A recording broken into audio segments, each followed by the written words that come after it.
The football team lost against Pine Creek yesterday, so he's in a sulky mood, disappointed with his performance, and Will and I have agreed not to mention it. "Last one, I swear," Holden says as he takes a huge bite. I shoot him a repulsed sideways glance. "Sure it is," Will says with an air of sarcasm. I think he likes to push Holden's buttons sometimes, but it's always harmless, and I find it entertaining to watch. He leans back against the window, closes his eyes, and angles his head away from us. I pick up my phone to check the time while Will snoozes and Holden devours that gross burger of his. It's just after 9:30, and pretty soon the manager will begin making her way around the booths to kick everyone out so they can close up. I nudge Holden. "Let me out for a second." With his burger still clenched tightly in his fist, Holden begrudgingly moves his legs aside just enough to let me slide out. Sighing, I gently whack his bicep.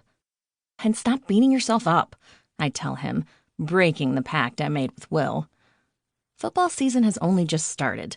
I can't put up with months of Holden being grouchy every time the team loses a game. He gets temperamental every single season, but he's been even more so this year. He's barely said 2 words to us all night. "You're playing Broomfield on Friday, right? You guys will win that game for sure," I reassure him as I squeeze past. Holden shrugs his shoulders. Reluctantly, he flashes me a small smile. "I guess we'll see," he says. "I guess we're still being monosyllabic," I retort, rolling my eyes. Will heaves a sigh and opens one eye, though he doesn't move an inch. "Broomfield isn't that great, though, right? So maybe you'll actually catch a pass this time." As he closes his eye again, he's smirking. Holden seizes the opportunity to throw his balled-up burger wrapper at Will, hitting him square in the forehead. "Catch that, asshole," he says, grinning. Idiots. I leave the two of them goofing around and head to the restroom. The closer it gets to 10 o'clock, the more empty Dairy Queen becomes, though there are still some people from school hanging around. Once the manager kicks us out, that's it. There's nowhere else to go other than back home. I briefly give Jess Lopez a smile and a hey as I pass her table, but she's with some girls I don't know all that well, so I don't stop to chat.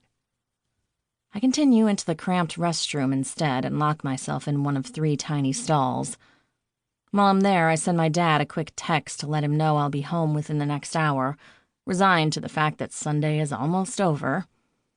I slip my phone into the pocket of my jeans as I unlock the door and swing it open.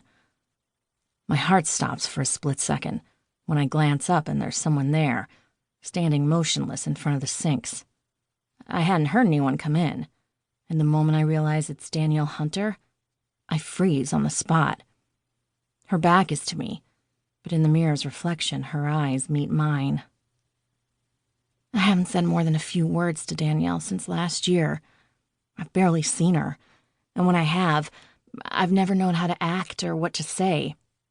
So I just don't say anything at all. What are you supposed to say to someone who's grieving the death of her parents? I don't know. No one does.